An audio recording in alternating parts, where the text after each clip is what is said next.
提起美剧《六人行》里的钱德勒，相信很多网友都能对他的事迹如数家珍。为了掩饰原生家庭造成的阴影，生活中各种嬉笑怒骂，和前女友珍妮斯分分合合，剪不断理还乱。在爱上莫妮卡之后获得治愈，认真生活认真去爱，最终修炼成了居家好男人。不过想必很多人对现实里的钱德勒也有所耳闻。钱德勒的扮演者马修·派瑞，他本人的生活和角色大相径庭。这位六人行知名演员多年来不断爆出酗酒、嗑药疗粉等各种负面新闻。这两天53岁的马修接受了 People 杂志的专访，介绍了他最新的回忆录、朋友、恋人以及那些糟心事。这本他自称在相对清醒状态写下的回忆录中，马修重点曝光了他酗酒嗑药到严重成瘾的经历，以及曾命悬一线的往事。让我们跟随回忆录的描述，一起揭开马修那段不堪回首的堕落人生。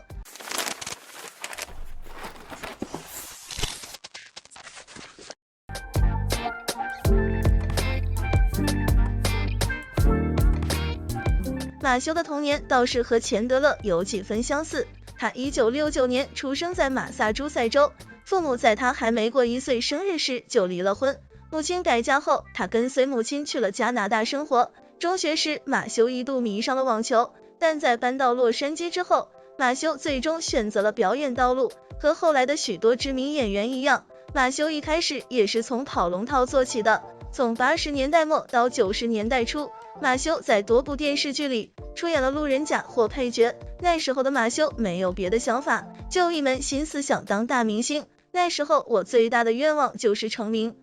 了就能获得更多关注、更多钞票，餐厅里能有更好的座位。一心成名的马修为此付出了巨大的努力，他专心打磨演技，在各个片场奔波，只为等待一个机会。1993年，他终于等来了这个机会。这年5月，马修受邀去参加了一个试播代号为 LAX2194 的幽默情景喜剧的选角，被制片人一眼看中，成为6大角之一。这部情景喜剧就是后来火遍全球，让马修享誉世界的经典美剧《六人行》，又名《老友记》。当时在剧中出演钱德勒的马修只有24岁，《六人行》从首播起收视率就一路狂飙，马修成名，从默默无闻的路人甲成为了家喻户晓的小钱钱，名利铺天盖地袭来。马修年纪轻轻就实现了名满天下的梦想，然而他没有料到，伴随名利袭来的还有堕落的诅咒。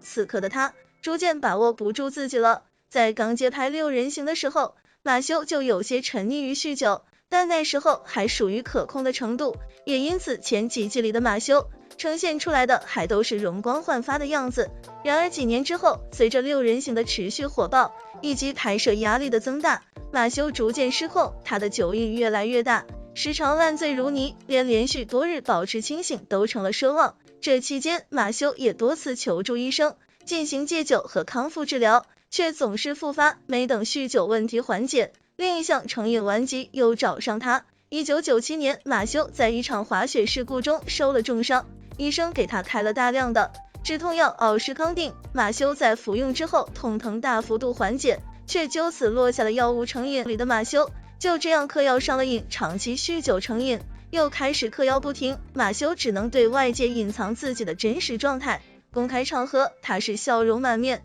插科打诨不断的钱德勒，私底下他却是个药罐子加酒鬼。马修坦言，上瘾最严重的时候，他每天要嗑55粒阿片类止痛药，近1公升伏特加，身体一度暴瘦到只有116斤。马修心里也清楚，不能这样下去，他一度痛下决心，在康复中心治疗了28天。可一到拍戏的时候，压力一来，他又开启了阿片类止痛药配伏特加的双眼模式。2000年5月，马修被诊断出患上严重的胰腺炎，医生警告他，这是长期酗酒的后果，再这样喝下去有丧命的风险。但马修坦言，那时候的他已经彻底失控，我不知道怎样停下来。那时候警察来我家查看，直接警告说再喝就把我抓进牢里，但依旧没什么效果。到了2002年，每集片酬高达100万美元的他，是当时世界上最贵的电视剧男明星，但同时他的身体也到了崩溃的边缘。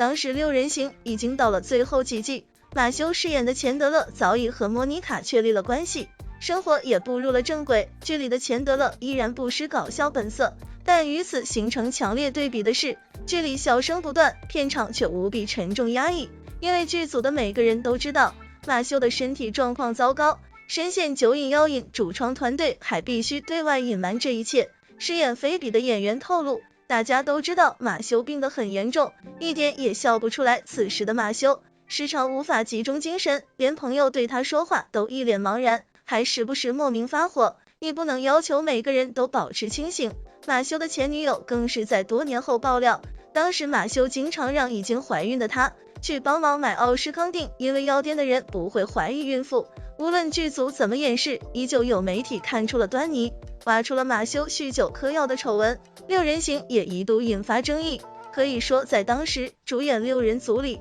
马修算是不太遭粉丝待见的。2004年六人行第10季完结杀青，马修总算安全拍完了整个系列，没有因为身体耽误任何剧集。凭借六人行积攒的名声，邀请马修出演新片的合约也如雪花般飞来。然而此时马修已经彻底扛不住了，从2007年开始，他不得不彻底停工，全身心投入治疗，还开启他的治愈人生计划。之后的10年里，他很少拍戏，参与一些和戒酒戒毒有关的活动，比如筹建戒酒中心，为药物法庭担任发言人。一系列的动作都是马修表明自己戒断酒瘾和药瘾，重拾人生的决心。事实证明，戒酒戒毒不仅是一个漫长而煎熬的过程，也是一个反复发作，随时可能送进医院的时候已经生命垂危了。当时的马修已经被安上了体外膜肺氧合系，这是一套为病人进行心肺呼吸和血液循环的体外系统。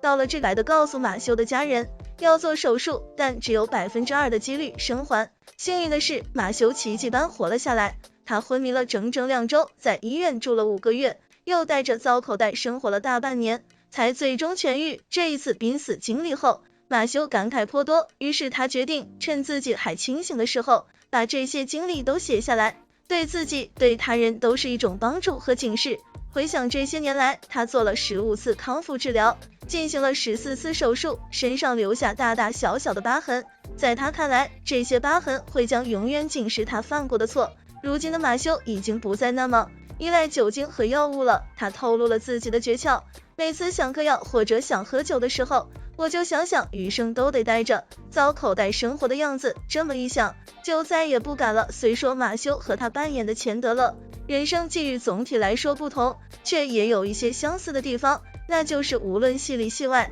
朋友们都给了他极大的鼓励和帮助。马修说，六人行里的搭档们自始至终都给予了许多陪伴和照料。他在书里形容到，就像企鹅群一样，自然界里一只企鹅生病了，其他的企鹅都会围拢过来，支持着他继续前进。当年的六人行剧组就是这样帮助我的。这些年一路过来，马修时不时重回人们的视野，多数都是因为负面新闻，甚至前年还传出了他给19岁女孩发聊骚视频的丑闻。在六人行里，钱德勒有一个非常糟糕的原生家庭，父母离异不说，父亲还变了性，尴尬的少年期让他养成了一遇到感情就逃避，一遇到麻烦就说冷笑话的习惯。现实中的马修也有相似的际遇，父母在他1岁时就分手了，马修跟着母亲去加拿大生活，面对感情他也会采取和小钱钱一样的逃避方式。据说在六人行片场，他曾对瑞秋动心，但他什么都不说，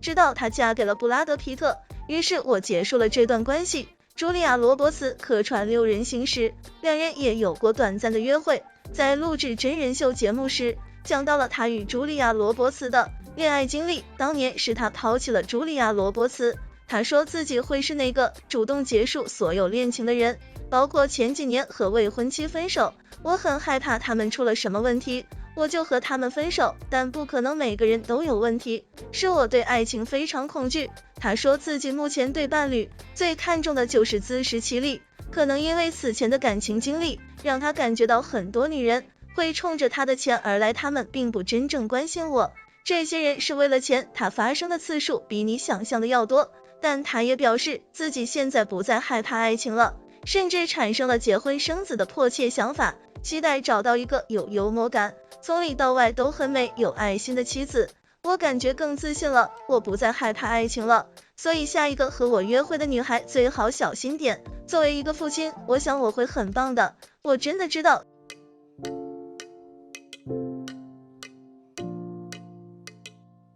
去年5月 HBO 曾花高价组织老友重聚，拍摄了特辑6人行重聚。说真的，这个特辑并不怎么感人，看起来有点像尴尬的同学会，最感人的反而是片尾的观众采访，有人分享一起欣赏剧情的喜悦，有人说自己少年时交不到朋友，电视机里的6个人就是朋友，还有人因为看了剧变得更勇敢，敢于结束一段不好的婚姻。他说自己最喜欢钱德勒求婚那一集，但明白浪漫的爱情不只是人生的全部，女人要掌握自己的人生，这才是6人行永远值得给5星的原因。但愿在鬼门关走了一遭，想通了人生许多事情的马修，能努力创造一个钱德勒般的结局，认真